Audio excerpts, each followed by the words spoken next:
cover the complete teaching about God the Father. இந்த தலைப்பின் கீழாக பிதாவாகிய தேவனை குறித்து முழுவதுமாய் நாம் படித்து முடிக்க போகிறோம். When I say complete teaching, it doesn't mean in any way that will complete it comprehensively and you'll know everything. முழுவது என்று சொல்லும்போது பூரணமாய் எல்லாவற்றையும் படிப்போம், உங்களுக்கு எல்லாம் தெரிந்து விடும் என்று அந்த அர்த்தத்தில் சொல்லவில்லை. Anybody that has heard me preach know that it is impossible to know everything. என்னுடைய பிரசங்கத்தை கேட்டவர்களுக்கு தெரியும் எல்லாவற்றையும் அறிந்து கொள்வது என்பது இயலாத காரியம். But we can know as much as the Spirit of God leads us into these truths. ஆனால் தேவ ஆவியானவர் இந்த சத்தியங்களுக்குள்ள எவ்வளவாய் நம்மை நடத்துகிறாரோ அந்த அளவுக்கு நம்மால் அறிந்து கொள்ள முடியும். And the things that are written here we can know. இங்கே எழுதப்பட்டிருக்கிற காரியங்களை நாம் அறிந்து கொள்ளலாம். When I say we'll explore it, I mean to say that we will explore it from the Bible. ஆகவே எல்லாம் ஆராய்ந்து படிப்பு என்று சொல்லும்போது வேதத்தில் என்ன இருக்கிறதோ அதை ஆராய்ந்து படிப்போம் என்று சொல்கிறேன். We will go to every aspect of it and do it. ஒவ்வொரு அம்சத்தையும் ஆராய்ந்து நாம் பார்ப்போம். We are not in great hurry. ரொம்ப அவசரத்துல ஒண்ணும் இல்ல நாம. We are meeting here every Tuesday. ஒவ்வொரு செவ்வாய்க்கிழமை இங்க வருகிறோம். These are great truths. இவையெல்லாம் மிகப்பெரிய சத்தியங்கள். So that we need to stop and consider these things. ஆகவே இந்த காரியங்களை கொஞ்சம் கொஞ்சமாய் நாம் நிறுத்தி பார்க்க வேண்டியிருக்கிறது. Now we've been speaking about God's being. தேவன் இருக்கிறார் என்பதை குறித்து நாம் பேசி வருகிறோம். First we talked about the existence of God. முதலாவது தேவன் இருக்கிறார் என்பதை நாம் பார்த்தோம். Then now we are talking about the essential nature of God. That is God's essence or substance. இப்பொழுது தேவனுடைய இன்றியமையாத குணாதிசயம், அதாவது தேவன் என்னவாக இருக்கிறார் என்பதை பற்றி நாம் படித்து வருகிறோம். Attributes and character of God are different from His essence and substance. தேவனுடைய குணாதிசயம், தேவனுடைய சுபாவம் இவைகளை விட தேவன் என்னவா இருக்கிறார் என்பது வித்தியாசமான ஒன்று. So we are now studying about the essence and substance of God. ஆகவே இப்பொழுது தேவன் என்னவாக இருக்கிறார் அதை பற்றி நாம் படித்து வருகிறோம். Then we will talk about the attributes and character. அதன் பிறகு தேவனுடைய சுபாவத்தையும் தேவனுடைய குணாதிசயத்தையும் நாம் படிப்போம். In this essence and substance section I covered already three things. தேவன் என்னவா இருக்கிறார் என்பதிலே ஏற்கனவே ரெண்டு காரியங்களை நான் பேசிவிட்டேன். One is that God is spirit. அதுல ஒன்று தேவன் ஆவியா இருக்கிறார் என்பது. Secondly, that God is self existent. இரண்டாவது தேவன் யாராலும் உண்டாக்கப்படவில்லை, அவர் இருக்கிறார், இருக்கிறவராகவே இருக்கிறார். And we just did not just take the truths, but we also told வெறுமனே இந்த சத்தியங்களை மாத்திரம் நான் சொல்லவில்லை, இந்த சத்தியங்கள் இன்றைக்கு நமக்கு எவ்வாறு உதவியா இருக்கிறது அதை குறித்து நான் உங்களுக்கு சொன்னேன். Now today we want to consider the truth about how God is infinite or immense.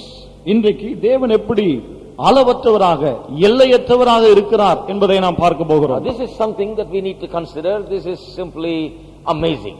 இது நாம் பார்க்க வேண்டிய ஒரு காரியம், நம்மை வியக்க வைக்கக்கூடிய ஒரு காரியமாகவும் இருக்கிறது. Because this is something that we cannot measure with human measurements. ஏனென்றால் இந்த ஒரு காரியத்தை மனிதர்கள் அளக்கிற முறைமையின்படி நம்மால் அளக்க முடியாது. Our human mind is not able to comprehend the length, breadth and the height and the depth of this thing. மனித மூளையினாலே இந்த காரியத்தினுடைய நீளத்தை, ஆழத்தை, அகலத்தை, உயரத்தை அளக்க முடியாது. We need this help of the Spirit of God. தேவ ஆவியானுடைய உதவி நமக்கு தேவை. It is a tremendous truth. இது மிகப்பெரிய ஒரு சத்தியம். That God is infinite in His being. தேவன் என்னவா இருக்கிறார் என்று பார்க்கும்போது அவர் அளவற்றவராக எல்லையே இல்லாதவராக இருக்கிறார். There is only one scripture in all of the Bible that speaks about this particular word infinite, refers to this particular word, this aspect of God's being, that He is infinite. வேதத்திலே பார்க்கும்போது ஒரே ஒரு வசனம் மட்டும்தான் தேவன் அளவே இல்லாதவர், எல்லையே இல்லாதவர் என்பது குறித்து பேசுகிறது. Not that only one verse is speaking about it, it's just that one verse speaks about it directly as infinity. It mentions the word infinite. அந்த ஒரு வசனம் சொல்லும்போது அந்த ஒரு வசனத்திலே தான் தேவன் எல்லையற்றவர், அளவில்லாதவர் என்ற வார்த்தை வருகிறது. But in other places this aspect of His being is mentioned in many places. ஆனால் வேதத்திலே மற்ற இடங்களிலே தேவன் எல்லையற்றவர், அளவில்லாதவர் என்ற அந்த விஷயம் நிறைய பேசப்படுகிறது. In so many other words. பல்வேறு வார்த்தைகளை கொண்டு அவை பேசப்படுகிறது. But the word infinity, infinite appears in Psalm 147 and verse 5. ஆனால் 145:7 சங்கீதம் 145:7 தான் தேவன் அளவற்றவர், எல்லையற்றவர் என்ற வார்த்தை வருகிறது. Psalm 147:5. மன்னிக்கும், 147ஆம் சங்கீதம் 5ஆம் வசனம். Great is our Lord and of great power. His understanding is infinite. நம்முடைய ஆண்டவர் பெரியவரும் மகா பலமுள்ளவருமாய் இருக்கிறார், அவருடைய அறிவு அளவில்லாதது. Now once again at the beginning I would like to say that these are not matters for some theologians or some great people that study in depth. நான் மறுபடியும் ஆரம்பத்திலே சொல்லிவிடுகிறேன், இந்த விஷயங்கள்லாம் ஏதோ தியாலஜியும் மற்ற பெரிய விஷயங்களும் படிக்கிற அந்த மக்களுக்கு மட்டும்தான் நினைக்க கூடாது. I used to think like that. நான் அப்படிதான் நினைப்பது உண்டு. And so many preachers think like that. பல பிரசங்கியார்களும் அப்படிதான் நினைக்கிறார்கள். Because these truths are taught in the Bible colleges and seminaries. ஏனென்றால் இந்த சத்தியங்கள் பைபிள் காலேஜ் செமினரி அங்கேதான் போதிக்கப்படுகிறது. But I have not heard anybody teach it outside in a church setting. ஆனா ஒரு சபையிலே இப்ப இந்த காரியங்களை போதிப்பதை நான் இதுவரைக்கும் கேட்டதே இல்லை. I have not heard it. I'm sure there are some people here and there, but very few, if there is any, will teach it in a church setting. நான் கேட்டதில்லை என்றாலும் இங்குமாய் ஒரு சில சபைகளிலே இப்படிப்பட்ட காரியங்களை போதித்திருக்கலாம். But normally they do not teach this. ஆனால் வழக்கமாய் இப்படிப்பட்ட காரியங்களை போதிப்பதில்லை. The preachers go to the seminaries and they learn all these things. They think it is for me. For people I have to preach something else. பிரசங்கியார்கள் செமினரிக்கு போறாங்க, Bible college போறாங்க, இதெல்லாம் கத்துக்கறாங்க.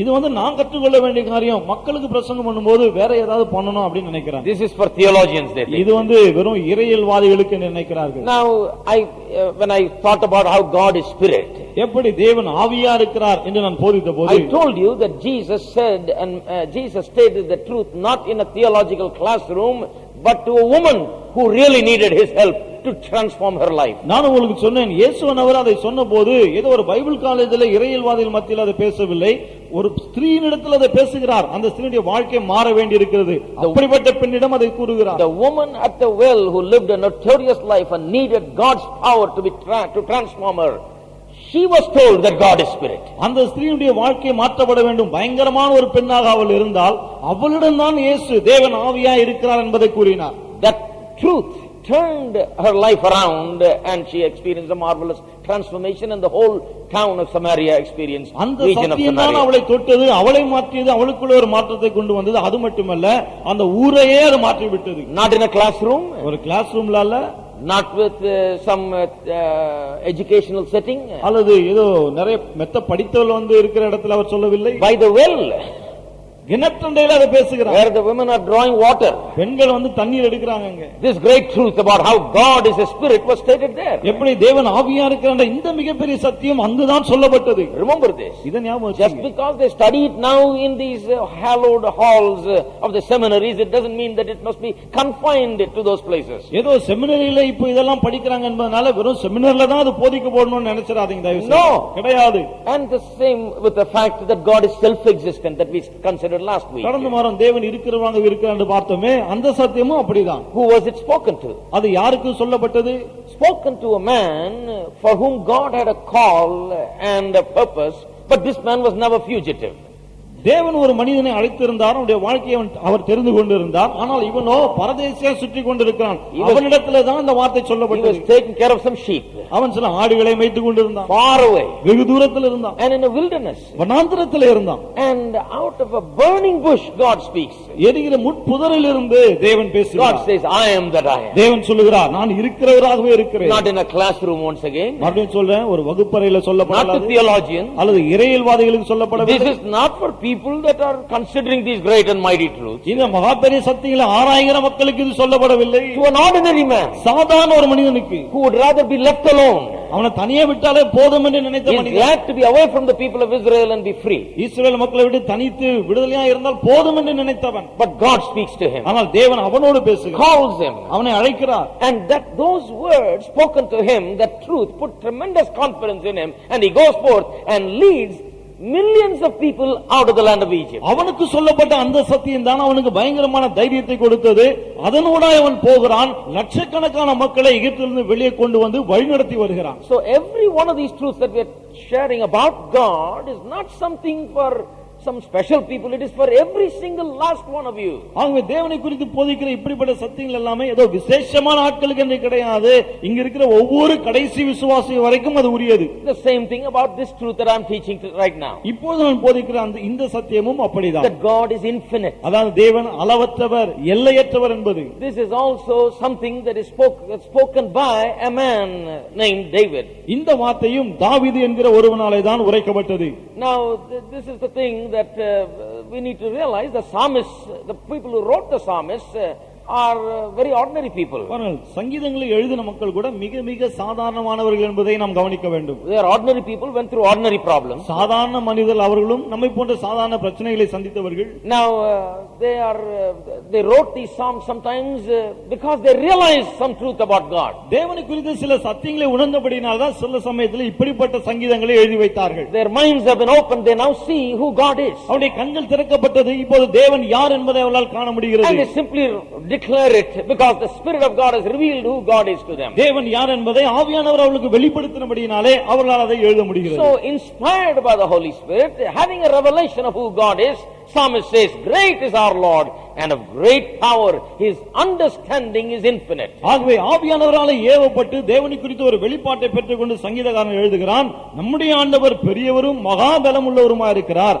அவருடைய அறிவு அளவில்லாதது. It's a revelation about God. அது தேவனை குறித்த ஒரு வெளிப்பாடு. This revelation has really touched this man's heart. இந்த வெளிப்பாடு இந்த மனிதனுடைய இதயத்தை மெய்யாகவே தொட்டு இருக்கிறது. This has really come to him and come to light for him. இந்த வெளிப்பாடு ஒரு வெளிச்சமாக அவனுக்கு வந்தது. So he is now declaring it. ஆகவே இப்போது அவன் அதை அறிவிக்கிறான். Let us consider this for a moment. இதை கொஞ்ச நேரம் நாம் பார்ப்போம். Now God in his understanding is infinite, he says. இவன் சொல்லுகிறான், தேவன் அவருடைய அறிவிலே அளவில்லாதவர் என்று. Now we must consider that. இதை நாம் கவனிக்க Have you வேண்டும். ever considered how much God knows? தேவனுக்கு எவ்வளவு தெரியும் என்பதை என்னைக்காவது There is நினைத்திருக்கிறீர்களா? no limit to what God knows. தேவனுடைய அறிவுக்கு எல்லையே கிடையாது. His knowledge is so immense, so great, so infinite that you cannot put a borderline, you cannot draw a line around his knowledge. அவருடைய அறிவு அவ்வளவு பெரியது, எல்லையற்றது, வரம்பில்லாதது. அதற்கு ஒரு எல்லைக்குறியை நீங்கள் போடவே முடியாது. Now the psalmist has considered the knowledge of God. தேவனுடைய அறிவை சங்கீதக்காரன் சற்று எண்ணி பார்க்கிறான். He has thought about how much God knows.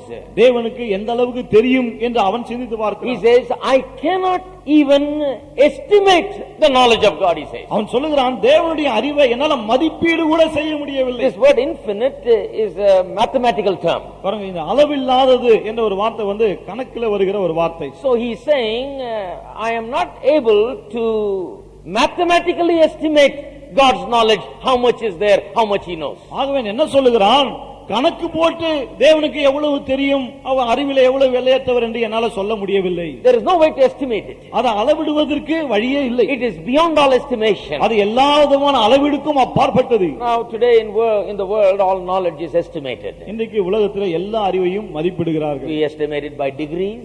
டிகிரியை வச்சு அளவிடுறோம். MA, PhD and all of these things. MA, PhD இதெல்லாம் வச்சு. And there are many other ways. இன்னும் பல வழிகளும் இருக்கிறது. But God's knowledge is something that cannot be estimated. ஆனால் தேவனுடைய அறிவு இருக்கிறதே, அதை நம்ம அளவிடவே முடியாது. Now when we learn these truths, இந்த சத்தியங்களை நாம் கற்றுக்கொள்ளும் போது then our whole attitude towards God begins to change. தேவனை குறித்து நம்முடைய மனப்பான்மை முழுவதுமாய் மாற So it's ஆரம்பிக்கிறது. a mathematical word saying that they cannot count or estimate. ஆகவே இது கணக்கில் வருகிற ஒரு வார்த்தை, எண்ண முடியாது என்று வரும்போது இந்த வார்த்தையை பயன்படுத்துகிறார்கள். Turn to Psalm 40. 140 சங்கீதம். There is another verse there. இன்னொரு வசனம் அங்க இருக்கிறது. Verse 5. 5ஆம் வசனம். He says it with that idea. இப்படிப்பட்ட ஒரு எண்ணத்தோடு தான் இதையும் சொல்லுகிறான். Once again the psalmist David. மீண்டும் சங்கீதக்காரன் தான் இதை பாடுகிறான். Many, O Lord my God, are thy wonderful works which thou hast done, and thy thoughts which are to usward, they cannot be reckoned up in order unto thee. If I would declare and speak of them, they are more than can be numbered. சங்கீதம் 40:5. என் தேவனாகிய கர்த்தாவே, நீர் எங்கள் நிமித்தம் செய்த உம்முடைய அதிசயங்களும் உம்முடைய யோசனைகளும் அநேகமாயிருக்கிறது. ஒருவரும் அவைகளை உமக்கு விவரித்து சொல்லி முடியாது. நான் அவைகளை சொல்லி அறிவிக்க வேண்டுமானால் அவைகள் எண்ணிக்கைக்கு மேலானவைகள். He says, I cannot even declare it. அவன் சொல்றான், அதை என்னால் அறிவிக்க கூட முடியாது. I cannot even tell everything that I have found out about what God has done and about all his thoughts. தேவனுடைய நினைவுகளை பற்றியும் அவர் என்ன செய்திருக்கார் என்பதை பற்றி எனக்கு தெரிந்த காரியங்களை என்னால் சொல்லக்கூட முடியாது என்று சொல்லுகிறான். And he says, and what God thinks and what God does is much more than what I know. அவன் சொல்லுகிறான், தேவன் சிந்திக்கிற செய்கிற காரியங்கள் எனக்கு தெரிந்ததை விட அதிகமாக இருக்கிறது. He is talking about his thoughts and his works. அவருடைய நினைவுகளை குறித்தும் கிரியைகளை குறித்தும் பேசுகிறான். Both cannot be numbered, he he says. அவன் சொல்றான் இரண்டையுமே எண்ண முடியாது. They are so wonderful, so many that it cannot be numbered. அவைகள் அவ்வளவு அற்புதமாய் அளவுக்கு அதிகமா இருக்கிறது, ஆகவேதான் எண்ண முடியவில்லை. Now many times I believe that people don't understand such things. அநேக சமயத்திலே மக்கள் இப்படிப்பட்ட காரியங்களை புரிந்து கொள்வதில்லை என்று நான் நினைக்கிறேன். That is why people's worship and reverence towards God is lacking in many places. ஆகவேதான் பல இடங்களிலே மக்கள் தேவனை ஆராதிக்கிற விதமும் பயபக்தியும் குறைவா இருக்கிறது. When we realize these things about God, தேவனை குறித்து இந்த காரியங்களை நாம் உணர்ந்து கொள்ளும்போது the very way we worship God changes. நாம் தேவனை ஆராதிக்கிற விதமே மாறிவிடுகிறது. Because you begin to now think about God in these terms. ஏனால் இப்போது தேவனை இப்படிப்பட்ட விதங்களிலே நீங்கள் நினைக்க ஆரம்பிக்கிறீர்கள். Begin to think how immense and infinite he is. அவர் எவ்வளவு அளவற்றவர், எல்லையே இல்லாதவர் என்று பார்க்க ஆரம்பிக்கிறீர்கள். Think about what he knows and what he has done and what his thoughts are. அவருக்கு என்ன தெரியும், என்ன செய்திருக்கிறார், அவருடைய யோசனைகள் எப்படி அதையெல்லாம் யோசிக்கிறீர்கள். Think about the fact that it is so immense that you are not even able to describe it or even able to count them. அவர் அவ்வளவு எல்லையற்ற வரம்பற்றவர், அதை உங்களால் எண்ணி பார்க்க கூட முடியவில்லை, நினைக்க கூட முடியவில்லை என்று எண்ணி பார்க்கிறீர்கள். When you think about God like that, தேவனை குறித்து இப்படி நீங்கள் எண்ணும்போது, then you are filled with an awe and astonishment about God. தேவனை குறித்து ஒரு பயங்கரமும் ஒரு வியப்பும் உங்களை சூழ்ந்து கொள்கிறது. What a great God I have. எவ்வளவு பெரிய தேவனை நான் கொண்டிருக்கிறேன். How wonderful he is. இவர் எவ்வளவு அதிசயமானவர். How much he knows. அவருக்கு எந்த அளவுக்கு தெரியும். How much he has done. அவர் எந்த அளவுக்கு செய்திருக்கிறார். Humanly impossible to describe. இதை வார்த்தைகளால் விவரித்து சொல்ல முடியாது. When you realize that your whole way of worship, what way you approach God completely changes. இதை உணரும்போது நீங்கள் தேவனை ஆராதிக்கிற விதமும் தேவனை அணுகுகிற விதமும் முற்றிலும் மாறிவிடுகிறது. That is what spiritual worship is. ஆவிக்குரிய ஆராதனை என்று சொன்னால் இதுதான். Spiritual worship comes out of an impact that is made in the heart of a person. ஆவிக்குரிய ஆராதனை ஒரு மனிதனுடைய இதயத்தில் ஏற்படுகிற தாக்கத்திலிருந்து வெளிப்படுகிறதா இருக்கிறது. It comes as a result of what he knows about God and what he sees about God. And therefore how he now comes to God and approaches God. தேவனை குறித்து அவருக்கு என்ன தெரியும், தேவனை அவர் எப்படி பார்க்கிறார் என்பதன் மூலமாக தான் இப்போது தேவனை அவர் எப்படி அணுகுகிறார் என்பது வெளிப்படுகிறது. That is why I am sometimes very saddened by the way that Christians worship. Sometimes they worship like the heathen out there. சில சமயத்துல கிறிஸ்தவர்கள் ஆராதிக்கிறத பார்க்கும்போது எனக்கு ரொம்ப வருத்தமா இருக்கு. புறஜாதிகளை போல இவர்கள் ஆராதிக்கிறார்கள். I was in one place, one man was saying, எல்லாரும் 3 அல்லேலூயா சொல்லுங்க. ஏலம் போடுற மாதிரி. ஒரு இடத்துக்கு போனப்ப சொன்னார் அவர். இது ரொம்ப வருத்தமான காரியம் பாருங்க. To me it is all going mechanically. என்ன பொறுத்த வரைக்கும் இது யந்திரம் போல பண்ணிட்டு இருக்காங்க. Say 3 hallelujah. 3 அல்லேலூயா போடுங்க. Say 3 amen. ஒரு 3 ஆமென் போடுங்க. Just a few shoutings. கொஞ்சம் கூச்சல் போடுங்க. And just a little jumping. கொஞ்சம் குதிங்க. Just a little noise. இன்னும் கொஞ்சம் சத்தம் போடுங்க. Or just a little bit of this and little bit of that. அத கொஞ்சம் இத பண்ணுங்க, அத பண்ணுங்க. It's like various little things, that join together and make up their worship. பாருங்க, நிறைய காரியங்களை துண்டு துண்டா பண்ணி அதெல்லாம் ஒண்ணா சேர்த்தா ஒரு ஆராதனை மாதிரி ஆயிடுது. And they emphasize those things. அந்த காரியங்களை தான் அதிகமாக வலியுறுத்துகிறார்கள். Emphasize only what is happening outside. வெளியே புறம்பாக என்ன நடக்கிறதோ அதை தான் வலியுறுத்துகிறார்கள். Why are you not clapping your hands? ஏன் நீங்க கையை தட்டல? Why you are not lifting your hands? ஏன் நீங்க கையை தூக்கல? Why you are not doing this? ஏன் நீங்க இத செய்யல?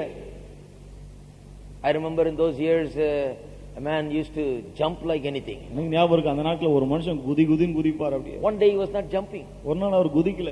And the preacher was preaching the whole message about this man and why he is not jumping.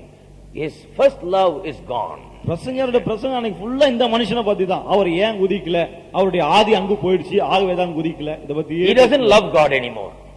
இப்போ ஆண்டவர் மேல அவருக்கு அன்பே இல்ல. That is why he is not jumping. ஆகவே தான் அவர் குதிக்கல. Saying, oh my brother, where is your jumping? அவர் சொல்ல, சகோதரனே எங்க உன் குதித்த? Where is all the noise that you made? நீ போடுற கூச்சல் எல்லாம் எங்க காணோம்? Where has it gone? அது எங்க போயிடுச்சு? This is the whole message. பாருங்க, செய்தியே இதுதான். See, what I'm saying is a person can jump and shout and you are joyful, you can do anything, any of those things. That is not a problem. பாருங்க, என்ன சொல்ல வரேன், சந்தோஷமா இருந்தா நீங்க கூச்சல் போடலாம், குதிக்கலாம், எதை வேணா பண்ணலாம், அதெல்லாம் பிரச்சனை இல்ல. I am not against it. நான் அதெல்லாம் எதிர்க்கல. But it is what happens in the heart that makes up worship.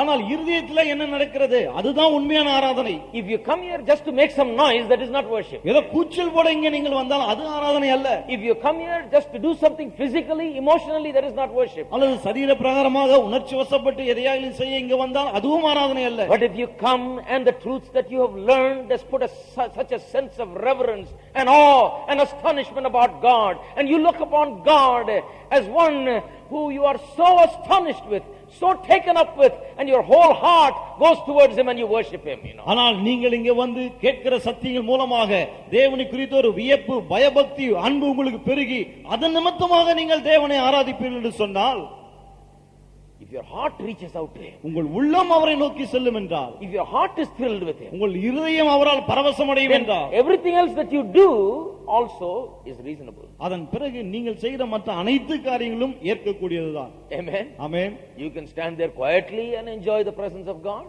அமைதியாக நின்று தேவனுடைய பிரசன்னத்தை You can அனுபவிக்கலாம். shout and enjoy the presence of அல்லது God. கூச்சல் போட்டும் தேவனுடைய சமூகத்தை அனுபவிக்கலாம். That is not the point. அது விஷயமே The இல்லை. point is what is happening in your heart. ஆனால் விஷயம் இதுதான், உள்ளத்திலே என்ன நடக்கிறது? Do you approach him with a sense of reverence and awe? ஒரு பயபக்தியோடு கூட, ஒரு பயங்கரத்தோடு அவரை அணுகுகிறீர்களா? Now I say this because some people come to God like this. ஏன் சொல்லனா, ஒரு சிலர் ஆண்டவர்கிட்ட இப்படி வருவாங்க. It's like, you enter a room into somebody's house and you say hi, hi, hi, hi, இது எப்படி that இருக்கு? type of approach. ஒரு வீட்டுக்குள்ள நுழைஞ்சு எல்லாரும் ஹாய் ஹாய் ஹாய்ன்னு சொல்லிட்டு அப்படியே போயிட்டே இருக்கிற மாதிரி இருக்கு. இப்ப நவீன காலத்துல போறோம் இல்லையா, ஹாய் ஹாய் ஹாய் எப்படி இருக்கீங்க, சௌக்கியமா? சிலர் சர்ச்சுக்குள்ள அப்படி வர்றாங்க, hi hi hi God, how are you? That's the attitude they have. அவருடைய மனப்பான்மை இப்படிதான் இருக்கு பாருங்க. That is wrong, my அது friend. தவறு நண்பர்களே. No matter how much God is our father, தேவன் எவ்வளவுதான் நம்முடைய தகப்பனா இருந்தாலும் சரி, no matter how much we are close to him, நாம எவ்வளவுதான் அவருக்கு நெருக்கமா இருந்தாலும் சரி, if you truly have a knowledge of God, தேவனை குறித்த அறிவு உண்மையாக உங்களுக்கு இருக்க if you வேண்டும். truly understand how great he is, தேவன் எவ்வளவு பெரியவர் என்பதை உண்மையாக நீங்கள் அறிந்து கொண்டால், truly understand in essence what he is, in substance what he is, அவர் என்னவாக இருக்கிறார், அவருடைய சாராம்சம் என்ன என்பதை உண்மையாக அறிந்து கொண்டால், you will come with a great awe and reverence before him. மிகுந்த பயபக்தியோடு கூட நடுக்கத்தோடு அவருடைய சமூகத்தில் You வருவீர்கள். will come knowing him and approaching him with boldness, அவரை அறிந்தவர்களாக தைரியத்தோடு கூட அவரை அணுகுவீர்கள். but still there is a reverence. என்றாலும் உள்ள ஒரு பயபக்தி இன்னமும் இருக்கும். Still there is an awe. அவரை குறித்து ஒரு பயங்கரம் இருக்கும். You don't treat him lightly. அவரை நீங்கள் லகுவாய் நினைப்பதே கிடையாது. பயங்கரம் ஆச்சரியம். Awe is ஆச்சரியம். ஆன்னு வாயை புழக்கிறது அவரை பார்த்து, அதுதான் awe. That's why they said it in English, awe. Awe is your mouth is wide open because, my God, you have never seen anything like this. And you've never known anyone like this. இதே போல ஒன்றும் பார்த்ததில்லையே, இவரை போல ஒருவர் அறிந்ததில்லை என்ற ஒரு ஆச்சரியம். If that is not there, அது இல்லை என்றால், you can clearly say that person doesn't really know God as he ought to know. அந்த மனுஷன் தேவனை எப்படி அறிந்திருக்க வேண்டுமோ அப்படி அறிந்திருக்கவில்லை என்பதை தெளிவா சொல்லிவிடலாம். All right. சரி. Another term is immensity. இன்னொன்று தேவன் அளவே இல்லாதவர், எல்லை இல்லாதவர் என்பது. Okay, sometimes infinity is one word, immensity is another word conveying the same meaning. ஆங்கிலத்திலே இந்த ரெண்டு வார்த்தைகளும் ஏறக்குறைய ஒரே அர்த்தத்தை சொல்லுகிறது. Now immensity is another word and you should remember that. immensity என்பது இன்னொரு ஆங்கில வார்த்தை, அதை மனதில் வைத்துக் கொள்ள வேண்டும். Now let me read you some verses, scriptures that teaches us about this God who is infinite and immense. அளவற்றவராக, எல்லையற்றவராய், வரம்பற்றவராய் இருக்கிற இந்த தேவனை குறித்து போதிக்கிற இன்னும் சில வசனங்களை நாம் வாசிப்போம். 1 Kings chapter 8. 1 ராஜாக்கள் 8ஆம் அதிகாரம் verse 27. 27ஆம் வசனம். 8:27. 8:27. Now this is about how Solomon has built the temple and now they are dedicating the temple. இந்த ஜெபம் சாலமோன் தேவாலயத்தை கட்டிவிட்டு இப்போ அந்த ஆலயத்தை பிரதிஷ்டை செய்கிறான், அப்போ செய்யப்பட்டது. It's talking about the words that come out of his mouth as he dedicates the temple. இந்த ஆலயத்தை பிரதிஷ்டை செய்யும்போது அவனுடைய வாயிலிருந்து புறப்பட்ட அந்த வார்த்தைகள் இவைகள். This is not an ordinary building. இது சாதாரண ஒரு கட்டிடமே அல்ல. Many people have built buildings but this is different. அநேகர் கட்டிடங்களை கட்டி இருக்கிறார்கள், ஆனால் இது வித்தியாசமானது. This was built over 7-year period. இது 7 வருட காலமாய் கட்டப்பட்டது. And more than 150,000 people worked in it. 1,50,000 மேற்பட்ட ஆட்கள் இதிலே வேலை செய்தார்கள். Have you ever seen a building like that? இப்படிப்பட்ட ஒரு கட்டிடத்தை பார்த்திருக்கீங்களா நீங்க? Gold and silver and all kinds of precious things were used in it. பொன்னும் வெள்ளியும் எல்லா விதமான விலையேறப்பட்ட கற்களும் அதிலே பயன்படுத்தப்பட்டது. Not a very ordinary building. It's a most glorious building. The greatest, must be the wonder of the world at that time. இது சாதாரண கட்டிடம் அல்ல, மிகப்பெரிய பிரம்மாண்டமான கட்டிடம். அந்த காலத்துல இது ஒரு அதிசயமா இருந்திருக்க வேண்டும். He wanted to build a house for God where God can dwell. தேவனுக்கென்று ஒரு வீட்டை கட்ட விரும்பினான், தேவன் அங்கே வாசம் பண்ண வேண்டும் என்று விரும்பினார். That was his life's ambition and goal. அவனுடைய வாழ்க்கையின் குறிக்கோள், லட்சியமே அதுதான். Something that his father set out to do but he could not accomplish. அவன் தகப்பன் அதை செய்ய முயற்சித்தான், ஆனால் அதை சாதிக்க முடியவில்லை. But he wanted to do what his father could not do. ஆனால் தகப்பனால் செய்ய முடியாததை இவன் செய்ய விரும்பினான். Now he considered this immensely beautiful and glorious building. இப்போது இந்த அற்புதமான அதிசயமான எல்லையற்ற இந்த கட்டிடத்தை அவன் பிரதிஷ்டை செய்கிறான். He looks at it, அதை பார்க்கிறான், considers all of its wonderful features. அதனுடைய அற்புதமான அம்சங்கள் எல்லாவற்றையும் அவன் கண்ணோக்குகிறான். Then this is what he has to say. அப்பொழுது இதை சொல்லுகிறான் Says, பாருங்க. but will God indeed dwell on earth? Behold, the heaven and the heaven of heavens cannot contain thee. how much less this house that I have builded. தேவன் மெய்யாக பூமியிலே வாசம் பண்ணுவாரோ, இதோ வானங்களும் வானாதி வானங்களும் உம்மை கொள்ளாதே, நான் கட்டின இந்த ஆலயம் எம்மாத்திரம். The man has built a great house இந்த for God. மனுஷன் தேவனுக்கு மிகப்பெரிய வீட்டை கட்டி இருக்கிறான். After using 150,000 people, laboring 7 years, now he says, no, God cannot just dwell in this. 1,00,000 ஆட்களை வைத்து 7 வருஷம் கஷ்டப்பட்டு கட்டின பிறகு அவன் சொல்றான், தேவன் இதுல எல்லாம் வாசம் பண்ண முடியாது. He is a God. Behold, the heaven and heaven of heavens cannot contain him. சொல்லுகிறான், வானங்களும் வானாதி வானங்களும் அவரை கொள்ளக்கூடாது என்று. How can this building contain him? அப்படி இருக்கும்போது இந்த கட்டளை எப்படி அவரை கொள்ளும்? What I mean to say is, he did not come there and say, see what a great building I have built and we can all come here and we can worship. If God is going to be anywhere, he is going to be here in this building. என்ன சொல்ல வரான்? அவன் எவ்வளவு பெரிய அற்புதமான அதிசயமான கட்டிடத்தை கட்டி இருக்கோம், ஆண்டவர் எங்கேயாவது வாசம் பண்ணணும்னு சொன்னா இங்க தான் வாசம் பண்ணணும் அப்படிலாம் ஒண்ணுமே சொல்லல. எந்த கோயிலுக்காவது அவர் போனோம்னா இந்த கோயிலுக்கு வரணும் அவர், ஏன்னா இவ்வளவு அழகா கட்டி இருக்கிறேன் நான்.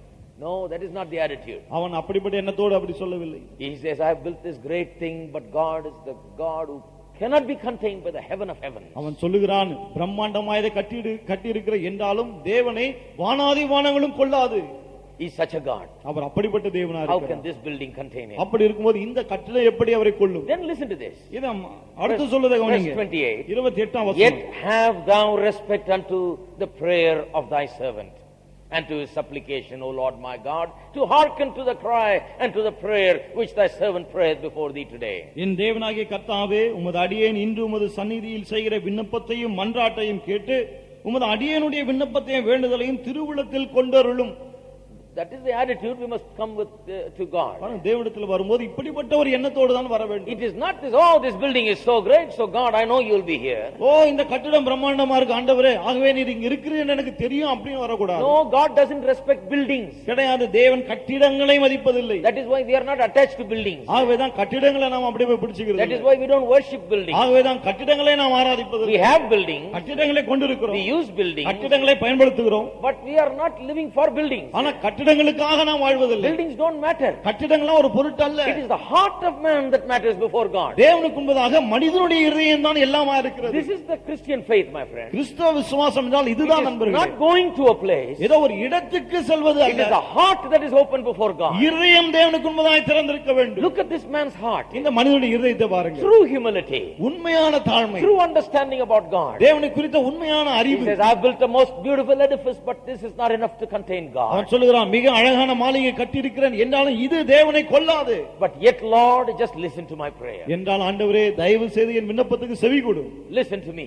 எனக்கு செவி கொடு. As I come before you today. உமக்கு முன்பதாக இன்றைக்கு நான் God வரும்போது listens to him not because of the building. பாருங்கள், கட்டிடத்தின் நிமித்தம் தேவன் அவனுக்கு செவி கொடுக்கவில்லை. He listens to his heart, my friend. அவனுடைய இதயத்துக்கு அவர் செவி கொடுக்கிறார் Do நண்பர்களே. you believe that God listens because of your heart? உங்கள் இதயத்தின் நிமித்தம் தேவன் செவி கொடுக்கிறார் என்று It is the விசுவாசிக்கிறீர்களா? heart that matters before God today. தேவனுக்கு முன்பதாக இதயம் தான் இன்றைக்கு முக்கியமா இருக்கிறது. Turn with me to another passage. இன்னொரு பகுதிக்கு நாம் திருப்போம். 2 Chronicles chapter 2. 2 நாளாகமம் 2ஆம் அதிகாரம். We're going to go to many passages. You can write them down and you can look at the பல பகுதிகளை வாசிக்க போறோம். நீங்க எல்லாம் எழுதி வைத்துக் கொண்டு பிற்பாடு விவரமா Again he வாசிக்க. says about the same building. மறுபடியும் அதே கட்டிடத்தை பற்றி அவன் சொல்லுகிறான் Now பாருங்க. in the previous verses we are told that more than 150,000 people were working on this. முந்தைய வசனங்களில் நமக்கு சொல்லப்படுகிறது ஏறக்குறைய 1.5 லட்சத்துக்கு மேல மக்கள் அதிலே வேலை செய்தார்கள் என்று. Verse 5. 5ஆம் வசனம். And the house which I build is great, for great is our God above all gods. எங்கள் தேவன் எல்லா தேவர்களை பார்க்கிலும் பெரியவர், ஆகையால் நான் கட்டப்போகிற ஆலயம் பெரிதாயிருக்கும். But who is able to build him a house, seeing the heaven and heaven of heavens cannot contain him? Who am I then that I should build him a house, save only to burn sacrifice before him? வானங்களும் வானாதி வானங்களும் அவரை கொல்லக்கூடாது இருக்க அவருக்கு ஒரு ஆலயத்தை கட்ட வல்லவன் யார்? அவர் சந்நிதியில் தூபம் காட்டுகிறதற்கே ஒழிய வேற முகாந்தரமாய் அவருக்கு ஆலயம் கட்டுகிறதற்கு நான் எம்மாத்திரம். In other words, he is saying, who am I? I am only good to worship him and just to praise him and thank him and be thankful before him. வேற விதத்தில் அவன் என்ன சொல்றான்? நான் யார்? நான் தேவனை ஆராதிக்க, துதிக்க, தொழுது கொள்ள அதற்கு மட்டும் தான் இருக்கேன். Sure, I am building this great building. இந்த மிகப்பெரிய கட்டிடத்தை நான் கட்டுறேன், உண்மைதான். But he cannot be contained by a building. என்றாலும் ஒரு கட்டிடத்துக்குள்ளே அவரை அடக்கி வைக்க முடியாது. He is a God of heaven. Heaven of heavens cannot contain him. வானாதி வானங்களும் அவரை கொள்ள முடியாது, அவ்வளவு He பெரிய is தேவன். immense, he is infinite. அவர் அளவற்றவர், எல்லையே இல்லாதவர். Turn to Jeremiah. எரேமியாவுக்கு நாம் திருப்புவோம். I'm going to move a little fast because we got many verses. கொஞ்சம் வேகமா போவோம், நிறைய வசனங்கள். Jeremiah 23:24. Jeremiah 23:24. Now you must meditate upon these things. இந்த காரியங்களை நீங்கள் தியானிக்க வேண்டும். It is most wonderful when you think about these things and think about your God like that. இந்த காரியங்களை உங்கள் தேவனை நீங்கள் அப்படி தியானிக்கும்போது இதெல்லாம் அற்புதமா இருக்கும். Can any hide himself in secret places that I shall not see him, saith the Lord? Do not I fill the heaven and the earth, saith the Lord? யாவனாகிலும் தன்னை நான் காணாதபடிக்கு மறைவிடங்களில் ஒளித்துக் கொள்ள கூடுமோ என்று கர்த்தர் சொல்லுகிறார். நான் வானத்தையும் பூமியையும் நிரப்புகிறவர் அல்லவோ என்று கர்த்தர் சொல்லுகிறார். Here the prophet has an understanding about God. இங்கே தீர்க்கதரிசிக்கு தேவனை குறித்து ஒரு அறிவு உண்டா இருக்கிறது. He says nobody can hide from God. அவன் சொல்லுகிறான், யாரும் தேவனுக்கு மறைவா ஒளிந்து கொள்ள முடியாது.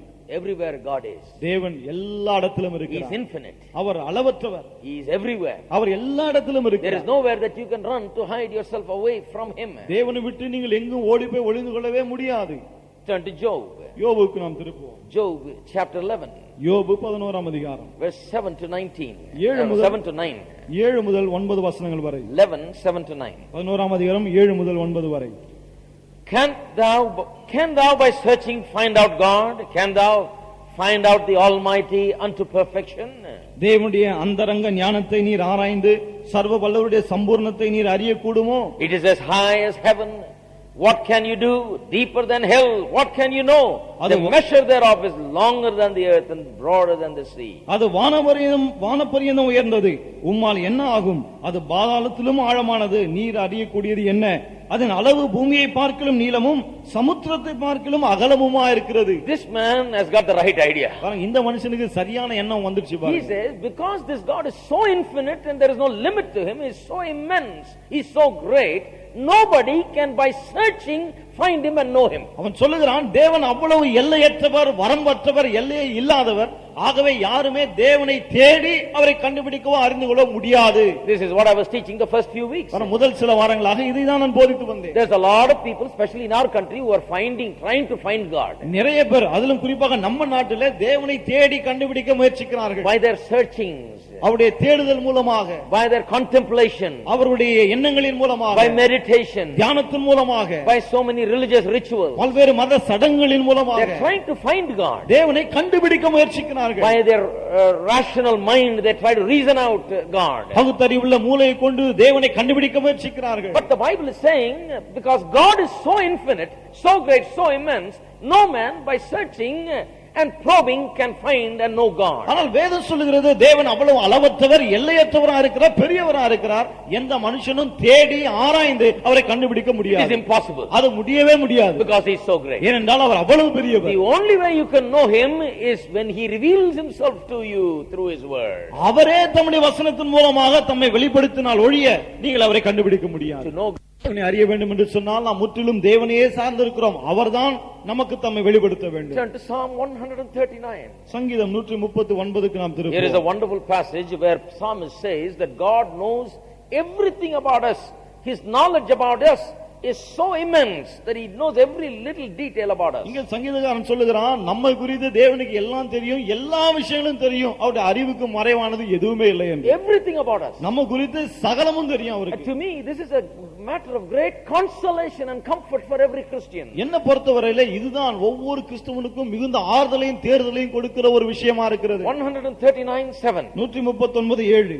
Where shall I go from thy spirit, or where shall I flee from thy presence? உம்முடைய ஆவிக்கு மறைவாக எங்கே போவேன், உம்முடைய சமூகத்தை விட்டு எங்கே ஓடுவேன்? If I ascend up to heaven, thou art there. If I make my bed in hell, behold, thou art there. நான் வானத்திற்கு ஏறினாலும் நீர் அங்கே இருக்கிறீர், நான் பாதாளத்தில் படுக்கை போட்டாலும் நீர் அங்கேயும் இருக்கிறீர். If I take the wings of the morning and dwell in the uttermost parts of the sea, even there shall thy hand lead me, and thy right hand shall hold me. நான் விடியற் காலத்து செட்டைகளை எடுத்து சமுத்திரத்தின் கடையாந்தரங்களிலே போய் தங்கினாலும் அங்கேயும் அது கை என்னை நடத்தும், உம்முடைய வலது கரம் என்னை பிடிக்கும். If I say surely the darkness shall cover me, even the night shall be light about me. Yea, the darkness hideth not from thee, but the night shineth as day. The darkness and the light are both alike unto thee. இருள் என்னை மூடிக்கொள்ளும் என்றாலும் இரவும் என்னை சுற்றிலும் வெளிச்சமாய் இருக்கும். உமக்கு மறைவாக இருளும் அந்தகாரப்படுத்தாது. இரவும் பகலை போல வெளிச்சமாய் இருக்கும். உமக்கு இருளும் வெளிச்சமும் சரி.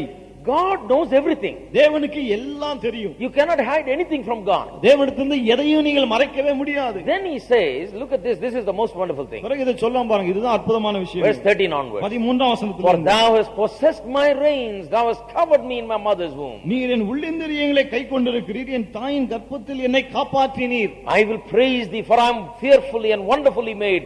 Marvelous are thy works, and that my soul knoweth right well. நான் பிரமிக்கத்தக்க அதிசயமாய் உண்டாக்கப்பட்டபடியால் உம்மை துதிப்பேன். உமது கிரியைகள் அதிசயமானவைகள், அது என் ஆத்துமாவுக்கு நன்றாய் தெரியும். My substance was not hid from thee when I was made in secret and curiously wrought in the lowest parts of the earth. நான் ஒளிப்பிடத்திலே உண்டாக்கப்பட்டு பூமியின் தாழ்விடங்களிலே விசித்திர வினோதமாய் உருவாக்கப்பட்ட போது என் எலும்புகள் உமக்கு மறைவாய் இருக்கவில்லை. Thine eyes did see my substance, yet being unperfect, and in thy book all my members, every part of my body, every little nerve, every little part of my flesh were written, which in continuance were fashioned, when as yet there was none of them. என் கருவை உம்முடைய கண்கள் கண்டது, என் அவயவங்களில் ஒன்றாக இல்லாத போதே அவைகள் அனைத்தும் அவைகள் உருவேற்படும் நாட்களும் உமது புஸ்தகத்தில் எழுதியிருந்தது. How precious also are thy thoughts unto me, O God. How great is the sum of them. தேவனே, உமது ஆலோசனைகள் எனக்கு எத்தனை அருமையானவைகள், அவைகளின் தொகை எவ்வளவு அதிகம். If I should count them, they are more in number than the sand. When I awake, I am still with thee. அவைகளை நான் என்ன போனால் மணலை பார்க்கிலும் அதிகமாம். நான் விழிக்கும் போது இன்னமும் உம்மண்டையில் இருக்கிறேன். See, once again this counting business comes. மறுபடியும் Mathematics. கணக்கு வந்துருச்சு பாருங்க, என்ற வேலை. He's trying to estimate. அவன் மதிப்பிட முயற்சிக்கிறான். How much does God know? ஆண்டவருக்கு எவ்வளவு What தெரியும்? does he know about me? அவருக்கு என்ன பற்றி என்ன தெரியும்? Does he care about me? என்ன குறித்து அக்கறை அவருக்கு Does he இருக்கா? know my problem? என்னுடைய பிரச்சனை அவருக்கு தெரியுமா? Does he know me? என்ன தெரியுமா அவருக்கு? He's answering that here. அதுக்கு தான் இங்க பதில் கொடுக்கிறான். He says, you seen me even before I was formed in my mother's womb. சொல்லுகிறான், தாயின் கர்ப்பத்திலே நான் உருவாகும் முன்னரே நீர் என்னை கண்டிருக்கிறீர். Every little part of my body, even before they began to exist, you have written it in your books. என்னுடைய சரீரத்தின் அவயவங்கள் உருவாகும் முன்னரே அதை குறித்து நீர் உம்முடைய புத்தகத்தில் எழுதி வைத்திருக்கிறீர். He says, I am fearfully and wonderfully made. சொல்றான், நான் விசித்திர வினோதமாய் உருவாக்கப்பட்டேன் என்று. He's getting a peek into the infinite nature of God. How much he knows. How infinite are his understanding. தேவனுடைய அறிவு எவ்வளவு அளவில்லாதது, எல்லை இல்லாதது. அத கொஞ்சம் சங்கீதக்காரன் பார்க்கிறான் பாருங்கள். What does it cause him to do? எதனால அவன் அப்படி செய்கிறான்? இல்ல, அது அவனை என்ன செய்ய தூண்டுகிறது? It causes him to worship him. அது அவன் தேவனை ஆராதிக்கும்படி செய்கிறது. He says, I will praise thee. அவன் சொல்லுகிறான், நான் உம்மை துதிப்பேன். This is why I say that truth has a lot of connection to worship. ஆகவே தான் நான் சொல்றேன், சத்தியத்துக்கும் ஆராதிப்பதற்கும் நிறைய தொடர்பு இருக்கு. Without knowing the truth, you cannot properly worship. சத்தியத்தை அறியாமல் சரியாக நீங்கள் ஆராதிக்க முடியாது. They that worship God must worship him in spirit and in truth. தேவனை தொழுது கொள்ளுகிறவர்கள் ஆவியோடும் உண்மையோடும் அவரை தொழுது கொள்ள Your வேண்டும். worship will have only as much depth as your truth, knowledge of your truth. சத்தியத்தை குறித்த அறிவு உங்களுக்கு எவ்வளவு இருக்கிறதோ அதை பொறுத்து தான் உங்கள் ஆராதனையின் ஆழமும் காணப்படும். If the knowledge of the truth is not there, then the worship will lack depth. சத்தியத்தை குறித்த அறிவு இல்லாவிட்டால் பிறகு ஆராதனையிலே ஒரு ஆழம் இருக்காது. The worship will have a lot of noise. The worship will have a lot of other things, but it will lack depth. ஆராதனையிலே கூச்சலும் மற்ற காரியங்கள் இருக்கும், ஆனால் அது ஆழம் இருக்காது. Worship will have activity, but no real worship will be there. ஆராதனையிலே கூச்சலும் மற்ற நிறைய காரியங்கள் இருக்கும், ஆனால் உண்மையான ஆராதனை அங்க இருக்காது. In some places you go, they stand up and sit down. சில இடங்களில் போனீங்க சொன்னா எழுந்து நிப்பாங்க, உட்காருவாங்க. They bow and stand up straight. குனிஞ்சு நிமிருவாங்க. They kneel down and get up. முழங்கால் படிட்டு எழுந்திருப்பாங்க. That is one side. அது ஒரு பக்கம். Lot of worshipful activities. ஆராதனை நிறைய என்னமோ செய்யறாங்க, உட்கார்றாங்க, எந்திரிக்கிறாங்க, குனிறாங்க, கும்பிட்டுக்கிறாங்க, என்னமோ பண்றாங்க, நிறைய ஆக்டிவிட்டி பண்றாங்க, நிறைய செய்யறாங்க என்னமோ ஆராதனை, பட் நத்திங். ஆனா அதுல ஒண்ணும் இல்ல பாருங்க. They lack an understanding of God. தேவனை குறித்த அறிவு அங்கே குறைவா இருக்கிறது. Then you go to the other side. இன்னொரு பக்கம் போங்க. They are making a lot of noise. இவங்க நிறைய கூச்சல் போடுறாங்க. But sometimes you wonder whether they know what they are making the noise about. ஆனா சில சமயத்துல எதுக்காக கூச்சல் போடுறாங்க அவங்களுக்கு தெரியுமா அப்படி நீங்க யோசிக்கிறீங்க. You know, the noise must be about something. பாருங்க, கூச்சல் போட்டா ஏதாவது விஷயத்தை பத்தி இருக்கணும். You better have a lot of good things to say when you are making a lot of noise. கூச்சல் போடுறீங்க சொன்னா எதுக்காக கூச்சல் போடுறீங்க, நல்ல நல்ல விஷயங்களை எடுத்து வைங்க. Amen. Amen. So psalmist says, I worship thee, I praise you, O God. ஆகவே சங்கீதக்காரன் சொல்றான், தேவனே நான் உம்மை ஆராதிக்கிறேன், உம்மை துதிக்கிறேன். This knowledge about how God is infinite provokes him to worship him. தேவன் எப்படி அளவற்றவராய் இருக்கிறார் என்ற அறிவு உடனடியாக அவன் ஆராதிக்கும்படி அவனை தூண்டுகிறது. I tell you, these truths that we learn here நான் சொல்லட்டும், இங்கே நாம் கற்றுக்கொள்கிற இந்த சத்தியங்கள் will really enhance your worship towards God. மெய்யாகவே நீங்கள் தேவனை ஆராதிக்கிற விதத்தில் உங்களை அதிகமாக ஊக்குவிக்கும். When you worship him at home, வீட்டிலே நீங்கள் அவரை when you ஆராதிக்கும் worship போது, in church, சபையிலே அவரை ஆராதிக்கும் you போது will find a greater depth and a greater usefulness in that worship. அந்த ஆராதனையிலே ஆழமும் பிரயோஜனமும் அதிகமாக இருப்பதை நீங்கள் You will காணலாம். really begin to enjoy God. மெய்யாகவே தேவனை அனுபவிக்க Because ஆரம்பிப்பீர்கள். all these truths, you will be like the psalmist, you will be saying these truths. ஏனென்றால் இந்த சத்தியங்கள் எல்லாவற்றையும் சங்கீதக்காரனை போல நீங்கள் சொல்லிக் You say, கொண்டிருப்பீர்கள். oh God, you've seen me. நீங்கள் சொல்லுவீர்கள், தேவனே நீர் என்னை கண்டீர், You have known every part of me. என்னுடைய சரீரத்தின் ஒவ்வொரு அவயவத்தையும் அறிந்திருக்கிறீர். Before they were even made, you wrote them in your books. அவைகள் உருவாக்கப்படும் நாளுக்கு முன்னரே புத்தகத்தில் எழுதி My வைத்திருக்கிறீர். hair is counted, every bit of them. என்னுடைய ஒவ்வொரு முடியும் எண்ணப்பட்டிருக்கிறது. Nothing can happen to me without your knowledge. உமக்கு தெரியாமல் எனக்கு எதுவுமே நடக்காத ஆண்டவரே. There is absolute knowledge about me. என்னை குறித்து உமக்கு சகலமும் தெரியும். Your thoughts are wonderful. உம்முடைய யோசனைகள் அற்புதமானவைகள். And if I should try to count them, they are more than number than the sand. அதை என்ன போனால் அது மணலை பார்க்கலும் அதிகமா. We used to sing a song in the old days. பழைய நாட்கள்ல ஒரு பாட்டு பாடுவோம். Said they are more in number than the sand. மணலை பார்க்கலும் அவைகள் அதிகமா They are என்று great and glorious and grand. அது மகிமையும் பிரகாசமும் பிரம்மாண்டமுமானது. His blessings are more in number than the sand. மணலை பார்க்கிலும் அவருடைய ஆசீர்வாதங்கள் அதிகமா இருக்கிறது. I mean to tell you that is not talking about the blessings that you have already appropriated and taken. It is talking about all the blessings that are there. The fact is, many people have not seen all of the things that are there. அந்த பாடல் இதுவரைக்கும் நீங்கள் பெற்று அனுபவித்த ஆசீர்வாதங்களை சொல்லவில்லை. தேவன் உங்களுக்காக எல்லாம் வைத்திருக்கிற சகல ஆசீர்வாதங்களை குறித்து அது சொல்லுகிறது. We were singing, at least I was singing only about the blessings that I got. பாருங்க, நான் என்ன பண்ணேன், இதுவரைக்கும் பெற்றுக்கொண்ட ஆசீர்வாதங்களை பற்றி மட்டும் தான் That பாடுறேன். is one level of worship. பாருங்க, ஆராதனையில அது ஒரு அளவு. Thank you Lord for what I நன்றி have. ஆண்டவரே, கொடுத்த காரியங்களுக்கு Yesterday I got that. நேற்று அது எனக்கு Day கிடைச்சது. before yesterday I got it. முன்னானேது அது கிடைச்சது. Thank you, Lord. நன்றி ஆண்டவரே. But to sing and praise him about all the blessings that are there for me, that I cannot even number and count, is the real worship. ஆனால் எனக்காய் தேவன் வைத்திருக்கிற ஆசீர்வாதங்களை அவைகளை என்னால் எண்ண கூட முடியாது. அதை நினைத்து அவரை துதித்து பாடுகிறோமே, அதுதான் உண்மையான ஆராதனை. To get a revelation of that, அதை குறித்து ஒரு வெளிப்பாட்டை பெற்றுக் to கொள்வது, get a glimpse of that, அதை குறித்து கொஞ்சம் நாம் பார்ப்பது, and to praise him because we are awestruck by all the blessings that we cannot even number. That is the deep worship. That is the height of worship. நமக்காக வைக்கப்பட்டிருக்கிற ஆசீர்வாதங்களை எண்ண முடியாமல் அதிசயப்பட்டு நிற்கிறோமே, அதனால் வரக்கூடிய ஆராதனை தான் ஆழம் வாய்ந்த ஒரு ஆராதனையா இருக்கிறது. Thank him for what you have. இருக்கிறதுக்காக அவரை ஸ்தோத்திரியுங்க. But you need the truth to know how much more there is, so that you can thank him even more. என்றாலும் இன்னும் எவ்வளவாய் உங்களுக்காய் வைத்திருக்கிறார் அதை அறிந்து கொள்ள சத்தியம் உங்களுக்கு தேவை. அதை அறிந்து கொண்டால் தான் அதிகமாக அவரை துதிப்பீர்கள். That is why psalmist is praising like ஆகவேதான் that. சங்கீதக்காரன் ஆண்டவர் அப்படி Have you ever wondered why this man wrote 150 songs? என்னைக்காவது யோசிச்சிருக்கீங்களா ஏன் சங்கீதக்காரன் 150 சங்கீதங்கள் எழுதினானு? In that 150 psalms there are so many songs. 150 சங்கீதத்துல பல பாடல்கள் You இருக்கு. can take the 150 psalms and make thousands of songs out of it, choruses out of it. பாருங்க, 150 சங்கீதங்கள் எடுத்து ஆயிரக்கணக்கான கோரஸை உண்டாக்கலாம். Where did it all come from? இதெல்லாம் எங்கிருந்து வந்தது? Was he a gifted poet? ஏதோ வரம் பெற்ற ஒரு கவிஞனாவே? Was he just having a flash of some thoughts that he wrote in a moment of inspiration? அல்லது ஏதோ சிந்தனை துளிகள் வந்தது உடனே ஏவப்பட்டு எழுதி விட்டானா? No.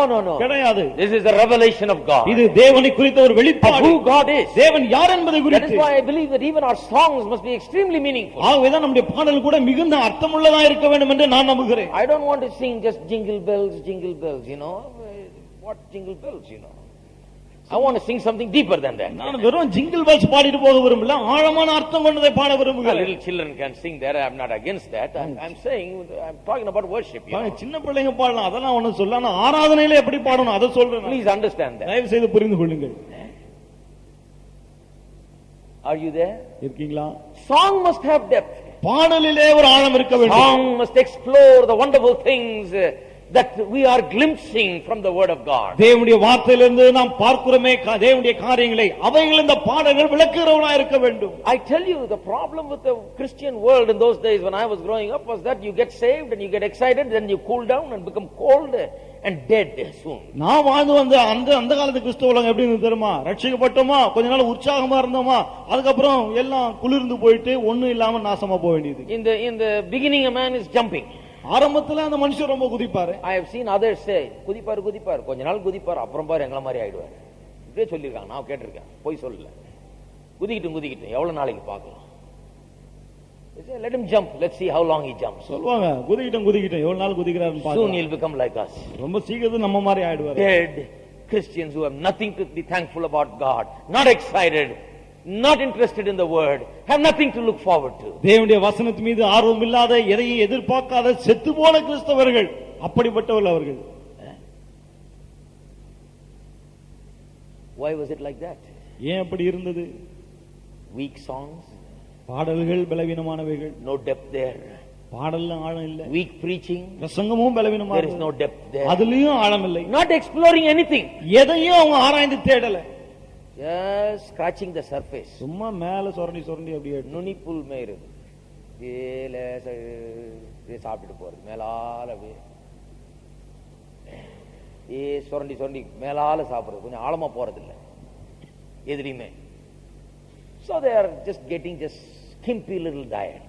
ஆகவே கொஞ்சம் தான் சொரண்டதுனால கொஞ்சம் தான் கிடைக்குது அவங்களுக்கு. Nothing great to explore. ஆராய்ந்து பார்க்க பெருசு ஒண்ணும் இல்ல அவங்க கிட்ட. Just slightly exploring little bit. அப்படியே மேலோட்டமா கொஞ்சம் அப்படி. Not enough for anything. எதுக்கும் அது போதாது. Just enough to make them more miserable. இன்னும் பரிதாபமா தான் அவரை அதை கேட்டு. But when you go in depth, ஆனால் ஆழமாக நீங்கள் செல்லும்போது, oh, then there is this great possibilities before you. பிறகு உங்களுக்கு முன்னதாக இவ்வளவு சாத்தியக்கூறுகள் இருக்கிறது. I have preached for quite a few years now.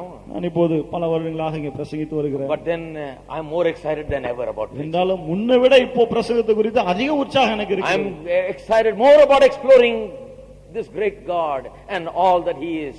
I am excited in exploring that and sharing that. இந்த மாபெரும் தேவனை குறித்தும் அவர் என்னவா இருக்கிறார் என்பதை குறித்து நான் கண்டுபிடிக்க வேண்டும், அதை மற்றவர்களுக்கு சொல்ல வேண்டும். அதுதான் எனக்கு உற்சாகமே, பரவசமே. Infinitely much more than what my mind could ever imagine. என்னுடைய மனம் கற்பனை செய்கிறதை விட அவர் அந்த அளவுக்கு அளவற்றவராக இருக்கிறார். There is infinitely much more than 1,000 than if I had 1,000 generations to preach the truth. There is more than that here. நான் சத்தியத்தை பிரசங்கிக்க 1000 தலைமுறை 1000 ஜென்மம் எடுத்தாலும் அதை விட அவர் மிகவும் அளவற்றவராக இருக்கிறார். Let's go on. தொடர்ந்து செல்லுங்கள். Isaiah 66:1. ஏசாயா 66:1. The heaven is my throne and the earth is my footstool. Where is the house that ye build unto me, and where is the place of my rest? வானம் எனக்கு பாதபடி, வானம் எனக்கு சிங்காசனம், பூமி எனக்கு பாதபடி. நீங்கள் எனக்கு கட்டும் ஆலயம் எப்படிப்பட்டது, நான் தங்கி இருக்கும் ஸ்தலம் எப்படிப்பட்டது. People read this but never think about that. மக்கள் இத வாசிக்கிறாங்க, ஆனா சிந்திக்கிறதே இல்ல. God is saying, I'm sitting in the heaven and putting my foot on this earth. ஆண்டவர் சொல்றார், நான் வானத்துல உட்கார்ந்துட்டு பூமியில காலை வச்சிட்டு இருக்கிறேன். Nothing to him. அது அவருக்கு ஒண்ணுமே இல்ல. Such a great God. அவ்வளவு பெரிய தேவன் அவர். Turn with me to Acts chapter 17 verse 28. திருப்பும் அப்போஸ்தலர் 17:28. There Paul says, in him we live and move and have our being. இங்க பவுல் சொல்கிறான், அவருக்குள் நாம் பிழைக்கிறோம், அசைகிறோம், வாழ்கிறோம் என்று. Amen. Amen. In him we live and move and have our being. அவருக்குள் நாம் பிழைக்கிறோம், அசைகிறோம், இருக்கிறோம். This is the immensity of God. This is the infinity of God. அவர்கள் தேவன் அளவற்றவர், வரம்பற்றவர் என்று சொன்னால் இதுதான். There is no limit to him. அவருக்கு அளவு என்பதே கிடையாது. But immediately people's minds are thinking, well, there is a verse that says that people limited God, that God could be limited. உடனடியா மக்களுக்கு ஒரு வசனம் மனசுல வரும், மக்கள் தேவனை மட்டுப்படுத்தினார்கள் என்று வேதம் சொல்லுது, அது எப்படி? In Psalm 78 verse 41. சங்கீதம் 78:41. It says, yea, they turned their back and tested God and limited the Holy One of Israel. அவர்கள் திரும்பி இஸ்ரவேலின் பரிசுத்தரை மட்டுப்படுத்தினார்கள். They limited the Holy One of Israel. இஸ்ரவேலின் பரிசுத்தரை மட்டுப்படுத்தினார்கள். Now they read that and they say, well, God could be limited then. You could restrict him and limit him and pin him down. என்ன சொல்றாங்க, இதை வாசித்து விட்டு தேவனை நம்ம மட்டுப்படுத்தலாம், அவரை மூலையில மாட்ட வச்சிடலாம், அவரை வரம்புக்கு உட்படுத்தலாம் என்று சொல்லுகிறார்கள். Even though he is so great, we can limit him. அவர் ரொம்ப பெரியவரா இருந்தாலும் வரம்புக்கு உட்படுத்தி விடலாம். Some way limited, they say.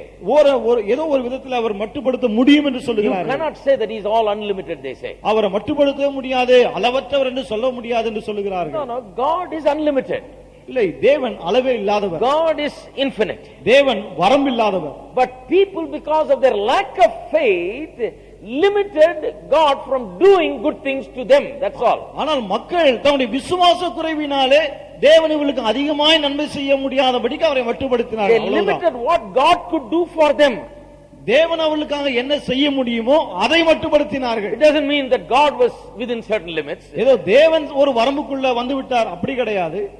God had no limits. தேவனுக்கு வரம்பு எல்லையெல்லாம் கிடையாது. His attribute, his nature sees no limit. அவருடைய குணாதிசயம், அவருடைய தன்மையை பார்த்தால் வரம்பு என்பதே கிடையாது. But what he could do for them was limited because of their lack of faith. ஆனால் தேவன் அவருக்கு என்ன செய்ய முடியும் என்பது அவருடைய விசுவாச குறைவினாலே மட்டுப்படுத்தப்பட்டது. Many people even today limit God.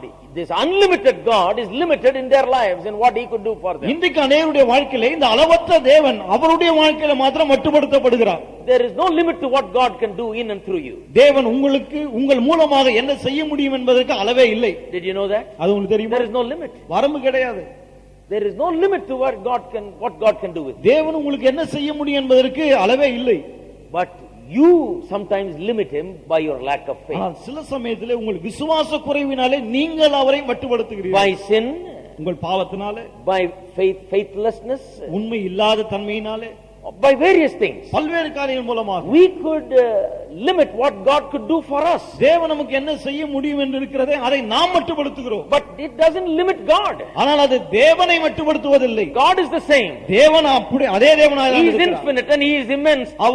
But because of your lack of faith, you limit what he could do for you. அவர் அளவற்றவர், அவர் வரம்பற்றவர். ஆனால் உங்கள் விசுவாச குறைவினாலே அவர் உங்களுக்கு என்ன செய்ய முடியுமோ அதை நீங்கள் மட்டுப்படுத்துகிறீர்கள். Now there is another problem here. A lot of people refer to another particular verse and say man is also infinite, not only God.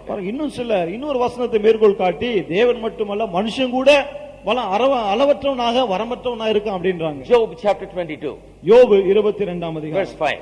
5ஆம் வசனம். Now here I told you infinite appears only once in the Bible. நான் உங்களுக்கு சொன்னேன் வேதத்துல ஒரே ஒரு முறை மட்டும் தான் அளவில்லாதவர் என்ற வார்த்தை வருது. Truly that word infinite really appears only once. பாருங்க, அளவில்லாதவர் என்ற அந்த வார்த்தை ஒரே ஒரு முறை மட்டும் தான் வருது. But here in chapter 22 verse 5 you again read about this infinite. ஆனா அந்த 22:5ல மீண்டும் ஒரு முறை இந்த அளவில்லாதவர் என்ற வார்த்தை வாசிக்கிறோம். I will explain this. அத உங்களுக்கு விளக்குறேன் பாருங்க. It's talking about man's sin. மனிதனுடைய பாவங்களை பற்றி அது பேசுகிறது. Is not thy wickedness great and thine iniquities infinite? உம்முடைய பொல்லாப்பு பெரிதும் உம்முடைய அக்கிரமங்கள் முடிவில்லாதவைகளுமாய் இருக்கிறது அல்லவோ? See, in Tamil already you see the difference. தமிழ்ல ஏற்கனவே அந்த வித்தியாசத்தை நீங்க பார்க்கலாம். When we talked about Psalm 147 verse 5, it is not முடிவில்லாதது, அளவில்லாதது. See, this is a slightly different word. சங்கீதம் 147:5 வாசிக்கும்போது அளவில்லாதது என்று வருகிறது. ஆனா இங்க கொஞ்சம் வித்தியாசமா முடிவில்லாதது என்று வருது. But in King James version, because it says infinite, there is a great confusion. ஆனா கிங் ஜேம்ஸ் வெர்ஷன் ஆங்கிலத்துல இன்ஃபினிட் என்று வருதுனால தான் கொஞ்சம் குழப்பமே. So people say if man's sin can be infinite, then in every other aspect man can be infinite. ஆக மக்கள் என்ன சொல்றாங்க, மனுஷனுடைய பாவம் அளவில்லாததா இருந்துன்னு சொன்னா பிறகு அவனுடைய மற்ற எல்லா அம்சங்களும் அப்படியே இருக்க முடியும். The word that is used here is totally different. ஆனா இங்கே பயன்படுத்தப்படுகிற வார்த்தை முற்றிலும் வித்தியாசமானது. Even though it is translated infinite here. பாருங்க, ஆங்கிலத்தில் அது அளவில்லாத என்று மொழிபெயர்க்கப்பட்டிருந்தாலும் it is a slightly different word meaning a different thing. அது கொஞ்சம் வித்தியாசமான வார்த்தை, அதோட அர்த்தமும் வித்தியாசமானது. Tamil rendering is correct. தமிழ்ல வந்திருப்பது தான் சரியான மொழிபெயர்ப்பு. It means that our sin is infinite in the sense that it is toward an infinite God. We have sinned against this infinite God. நம்முடைய பாவம் முடிவில்லாத என்று சொல்லும்போது இந்த அளவற்ற தேவனுக்கு விரோதமாய் நான் இப்படி பாவம் செய்கிறோம் என்று சொல்லுகிறது. It means that our sin is infinite, for we can do nothing with it in and of ourselves. We can do nothing about it. நம்முடைய பாவம் முடிவில்லாதது ஏன் என்று சொன்னால் அந்த பாவத்தை குறித்து நம்மால் எதையும் செய்ய முடியாது. ஆகவே தான் அது அப்படி. We are unable to handle it, overcome it. We are unable to beat it. நம்மால் அதை மேற்கொள்ள முடியவில்லை, சமாளிக்க முடியவில்லை. Our sin is infinite in another sense. It will go on for eternity if it isn't taken care of. நம்முடைய பாவம் முடிவில்லாதது ஏன் அப்படியே விட்டுவிட்டோம் என்று சொன்னால் நித்தியமாய் அது வரும்.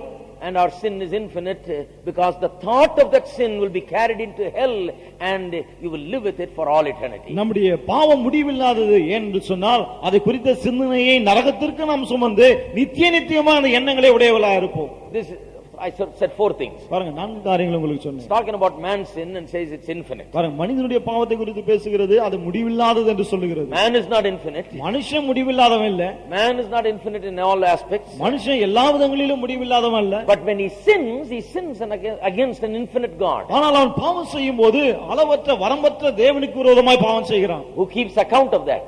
அவர் அதெல்லாம் கணக்கு வைத்திருக்கிறார். That sin must be taken care of. அந்த பாவங்கள் முதலாவது பரிகரிக்கப்பட வேண்டும். You know, man is unable to do anything about that sin. மனிதன் தன் பாவங்களை குறித்து எதையும் செய்ய முடியாமல் இருக்கிறார். That sin is there, that is stored up. The wrath of God is stored up against him. அந்த பாவம் அங்குதான் இருக்கிறது, அதற்கு விரோதமாய் தேவனுடைய கோபாக்கினை தேக்கி வைக்கப்பட்டிருக்கிறது. Man is unable to cancel it and cancel the wrath of God. மனுஷனால் தேவனுடைய கோபாக்கினை ரத்து செய்ய முடியாமல் இருக்கிறார். Not now, not ever.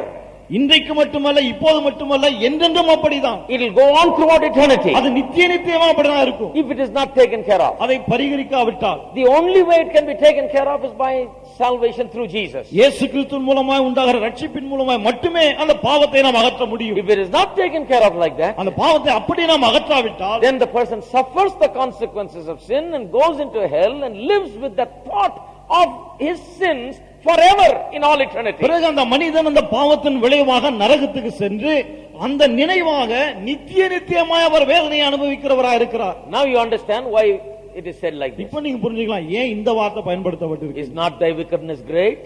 உம்முடைய பொல்லாப்பு பெரிதும் and thine iniquity is infinite? உம்முடைய அக்கிரமங்கள் முடிவில்லாதவைகளுமாய் இருக்கிறது அல்லவோ? It is infinite because if he doesn't take care of it, it's going to last forever and ever. He's going to suffer punishment and think about it and regret it all throughout eternity in hell. இது முடிவில்லாத ஏன்னு சொன்னா இந்த தண்டனையை அனுபவித்து நரகத்துக்கு போய் நரகத்திலும் நித்திய நித்தியமாக நினைத்து நினைத்து நாம் வேதனைப்பட்டு சாக வேண்டும். In that way sin is infinite. பாருங்க இந்த விதத்திலே மனிதனுடைய அக்கிரமம் முடிவில்லாதது. Man is not infinite. மனுஷன் முடிவில்லாதவன் அல்ல. God is infinite. தேவன் தான் அளவற்றவர். That is why man's sin is infinite. ஆகவே தான் மனுஷனுடைய பாவம் அளவற்றதா இருக்கு. All right? சரியா? Now let us see what this says about us today. What this truth means to us today. இப்போது இந்த சத்தியம் இன்றைக்கு நமக்கு எவ்வாறு பொருந்துகிறது என்று நாம் பார்ப்போம். First of all, it means to me that I can never run out of things to know about God. There's infinitely more things than I know about God out there and I need to know it. முதலாவது இது எனக்கு என்ன சொல்லுகிறது, தேவனை குறித்து எல்லாமே எனக்கு தெரியும், இனி அறிந்து கொள்ள ஒன்றுமே இல்லை என்று நான் சொல்ல முடியாது. அவரை அறிந்து கொள்ள அளவற்ற காரியங்கள் நிறைய இருக்கிறது. Lot of people Christian people make this mistake. நிறைய கிறிஸ்தவர்கள் இந்த தவறை செய்கிறார்கள். This is the reason they cool down and backslide. ஆகவே தான் அவர்கள் குளிர்ந்து போய் பின்வாங்கி விடுகிறார்கள். Because they think there is nothing more to learn. ஏன் சொன்னா கற்றுக்கொள்ள இன்னும் அதிகமா வேற ஒன்றும் இல்லை என்று நினைக்கிறார்கள். The Christian life and there is a lot of new things they learn. கிறிஸ்தவ வாழ்க்கை துவங்குகிறார்கள், நிறைய புதிய காரியங்களை கற்றுக்கொள்கிறார்கள். For a few years they receive some teaching and then they think this is it, I have received everything, I have learned Genesis to Revelation. சில வருடங்கள் சில போதனைகளை பெற்றுக்கொண்டு அவ்வளவுதான், ஆதியாகமத்திலிருந்து வெளிப்படுத்துற வரைக்கும் நான் கற்றுக்கொண்டேன் அவ்வளவுதான் நினைக்கிறாங்க. And that is their failure. அதுதான் அவருடைய தோல்வியே. See, they have not been taught these truths. That's why they don't understand there is infinitely more. பாருங்கள் இந்த சத்தியங்கள் அவர்களுக்கு போதிக்கப்படவில்லை, ஆகவே தான் கற்றுக்கொள்ள அளவற்றது இருக்கிறது என்று அவர்களுக்கு தெரியவில்லை. If they understand that God is infinite, they will understand there is infinitely more great truths to learn and you never run out of them. தேவன் அளவற்ற என்பதை புரிந்து கொண்டால் பிறகு சத்தியங்களும் அளவற்று இருக்கிறது, அவளை வாணாலெல்லாம் கற்றுக்கொள்ளலாம் என்பதை அவள் அறிந்து கொள்வார்கள். We can study for years and never know all there is there to know about him. வருடக்கணக்கிலே நாம் படித்தாலும் தேவனை குறித்து முற்றிலுமா நம்மால் படித்து முடிக்க முடியாது. Once again the incomprehensibility of God. மறுபடியும் தேவனை நாம் முழுவதுமாய் பூரணமாய் புரிந்து கொள்ள முடியாது. அதுக்கு வருகிறோம். Anybody you see talking like they know everything is the greatest they are making the greatest mistake. பாருங்க எல்லாமே தெரியும்ன்ற மாதிரி பேசுற ஆளுங்க ரொம்ப பெரிய தவறு செய்றாங்க. I was talking to one person telling him come to church. ஒரு ஆளு கிட்ட பேசிட்டு நான் சொன்ன சபைக்கு வாங்க அப்படி. You know that lady has been going through a lot of trouble. அந்த அம்மா நிறைய பிரச்சனையில சிக்கிட்டு இருக்காங்க. Known to me for so many years from young age. என் சின்ன வயசுல இருந்து தெரியும் பல வருஷங்களா. I said come to church. நான் சொன்ன சபைக்கு வாங்க அப்படி. She said what are you going to teach things that I have not learned in 35 years? அவங்க சொன்னாங்க என்ன போதிக்க போற நீ 35 வருஷமா நான் கத்துக்காததா?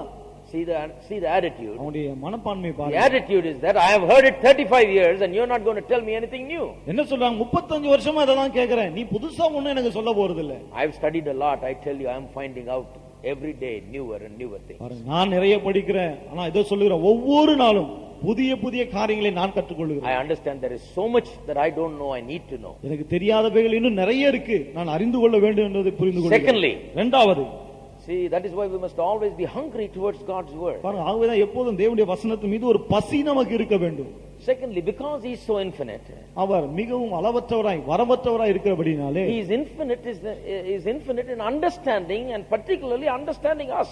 அவர் அறிவிலே அளவற்றவராய் இருக்கிறார், அதிலும் குறிப்பாக நம்மை அறிவதிலே அளவற்றவராய் இருக்கிறார். This is a great matter of comfort and consolation for us. இதுதான் நமக்கு மிகப்பெரிய ஆறுதலையும் தேர்தலையும் கொடுக்கிற விஷயமா இருக்கிறது. People complain about how people don't understand them. மக்கள் எப்ப பார்த்தாலும் மற்றவர்கள் என்னை புரிந்து கொள்வதில்லை என்று புகார் கொடுக்கிறார்கள். I tell you, there is someone who understands you more than anyone else. நான் உங்களுக்கு சொல்லட்டும், மற்ற எல்லாரை விட ஒருவர் உங்களை அதிகமாக அறிந்து வைத்திருக்கிறார். He can understand our mess, our problems, our difficulties, our heart, our mind, or everything that goes on inside. நம்முடைய குழப்பங்கள், பிரச்சனைகள், நம்முடைய மனம், நம்முடைய இருதயம், நமக்குள்ளே நடக்கிற போராட்டங்கள் எல்லாவற்றையும் அவர் அறிந்திருக்கிறார். All the complications of this life and everything that we face, he understands. இந்த வாழ்க்கையின் சிக்கல்கள், நாம் சந்திக்கிற சகல காரியங்கள் எல்லாம் அவருக்கு தெரியும். Now sometimes you look at a bunch of stuff that is there. Sometimes I look at my table, சில சமயத்துல பாருங்க, டேபிள பாப்போம், அப்படியே குப்பை மாதிரி whole heap of things, நிறைய அப்படியே குவிஞ்சு இருக்கும். And I don't even want to start looking into those things because this is too much. பாருங்க, அதை பார்க்க கூட எனக்கு இஷ்டம் இருக்காது, ஏன்னா அவ்வளவு அப்படியே குவிஞ்சு இருக்கும். One little table, ஒரு சின்ன table. but God looks at us, he knows everything about us. தேவன் நம்ம பார்க்கும்போது நம்மை பற்றி எல்லாவற்றையும் அறிந்து கொள்கிறார். That is why you must never be discouraged. ஆகவேதான் நீங்க அதைரியப்பட்டு போகவே கூடாது. தேவன் உங்களை பார்க்கிறார், knows you, உங்களை அறிந்திருக்கிறார். read Psalm 139. 139ஆம் சங்கீத வாசிக்க praise him like the psalmist praise. சங்கீதக்காரன் துதிக்கிறது போலவே அவரை துதியுங்கள். he knows your mind, உங்களுடைய மனம் அவருக்கு தெரியும். he knows your problems, உங்களுடைய பிரச்சனைகள் அவருக்கு தெரியும். he knows your difficulties, உங்களுடைய கஷ்டங்கள் அவருக்கு தெரியும். he knows what you are going through. நீங்கள் எதனூடே கடந்து போகிறீர்கள் அதுவும் தெரியும். he can comfort you, அவர் உங்களை ஆறுதல் படுத்த முடியும், he can speak to you, அவர் உங்களோட பேச he முடியும். can minister to you like no one can. மற்ற யாரும் செய்ய முடியாத விதத்திலே அவர் உங்களுக்கு ஊழியம் செய்ய முடியும். because of his infinite nature. அவருடைய அளவற்ற அந்த தன்மை நிமித்தமாக. Amen. Amen. This is something that we can count upon every day. இந்த ஒரு காரியத்தை அனுதினமும் நாம நம்பலாம் பாருங்க. He உறுதியா understands me அவர் என்னை புரிந்து கொள்கிறார் like no one else understands. மற்ற யாரும் புரிந்து கொள்ளாத. In the world everybody mistakes you. இந்த உலகத்துல எல்லாருமே உங்களை தப்பா நினைத்துக் கொள்கிறார்கள். Don't blame them because they are so limited. அவர்களை குறை சொல்ல வேண்டாம், ஏன்னா அவங்க அவ்வளவு வரம்புக்குட்பட்டவர்கள். But God is unlimited. ஆனால் தேவனோ அளவே இல்லாதவர். You have nothing to explain to him. அவருக்கு நீங்கள் எதையும் விளக்கி சொல்ல தேவையே இல்லை. Amen. Amen.